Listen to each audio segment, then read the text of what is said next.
کیسے ان کے فنڈز میں کرپشن ہو رہی ہے، اس کرپشن کو نہیں روک رہے. قرضے پہ قرضہ دو، اس کا سود پاکستان کی قوم ادا کرے اور پھر احکامات جاری کرو. بھائی مر جائیں ہم. 264 ارب روپے تنخواہ دار طبقہ نے ادا کیا، جاگیردار اور وڈیروں نے 4 ارب روپے ادا کیے. اور اب آپ یہ دیکھیے کہ کل آج اخبارات میں یہ چیز موجود ہے کہ ورلڈ بینک یہ کہتا ہے کہ جو سیلریڈ لوگ ہیں تو جو 50,000 روپے کی لمٹ رکھی ہوئی ہے ماہانہ کی، اس لمٹ کو بھی ختم کر دیا جائے اور اس پہ بھی ٹیکس لگایا جائے. اور انہوں نے یہ کہا ہے کہ سب کے اوپر فلیٹ 35% سیلریڈ لوگوں پہ ٹیکس لگا دو.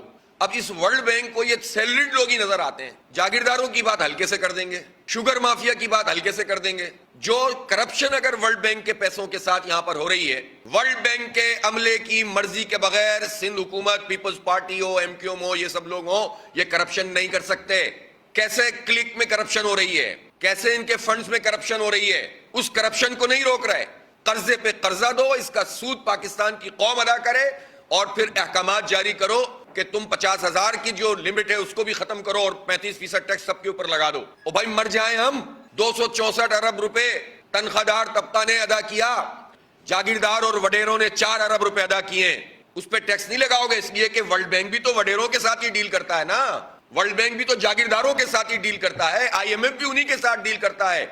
اور یہ ساہوکار ادارے انہی جاگیردار وڈیروں اور طاقتور لوگوں کے ذریعے سے یرغمال بنا کے ہمیں غلام بنا کر ہمیں انہوں نے بالکل جکڑ کر رکھ دیا ہے. اور معاملہ صرف معاشی پالیسیوں کا نہیں ہوتا، معاشی پالیسیاں تو تحریر میں ہوتی ہیں، اصل میں تو اس کے بعد ہی ہمارے سماجی، ہمارے تہذیبی، ہمارے دینی معاملات میں بھی دخل انداز ہوتے ہیں، قوانین بدلوانے کی کوشش کرتے ہیں.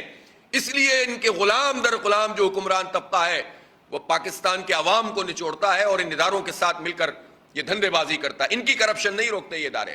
اس لیے میں اس کی مذمت کرتا ہوں ورلڈ بینک کی طرف سے جو یہ بات آئی ہے کہ ٹیکس لگایا جائے، اور جو ٹیکس لگا ہوا ہے اس میں بھی رعایت ملنی چاہیے تنخواہ دار طبقے کو، اور جاگیروں پہ ٹیکس لگنا چاہیے، مراعات کو ختم ہونا چاہیے، عیاشیوں کو ختم ہونا چاہیے. ہماری رپورٹ نہیں ہے، یہ انٹرنیشنل رپورٹس ہیں کہ 17 بلین ڈالر کی مراعات ملتی ہے ہماری اشرافیہ کو.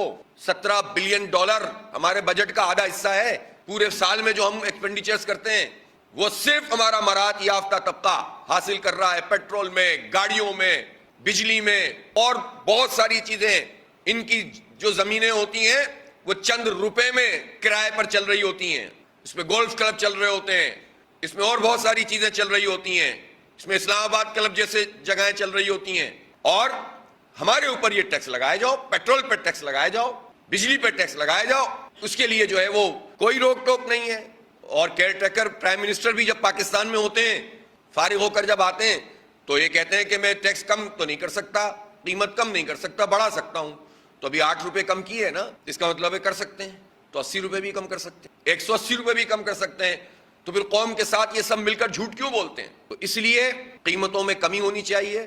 اور شہر کراچی میں خاص طور پر میں چاہوں گا کہ کمشنر صاحب یہ ان کے تحت ساری چیزیں ہوتی ہیں کہ وہ پرائس کو کنٹرول بھی کریں، پرائس کم بھی کی جائے اور اس کو کنٹرول بھی کیا جائے. دودھ کی قیمت ہے اور بہت ساری کموڈیٹیز ہیں، چاول ہے، آٹا ہے.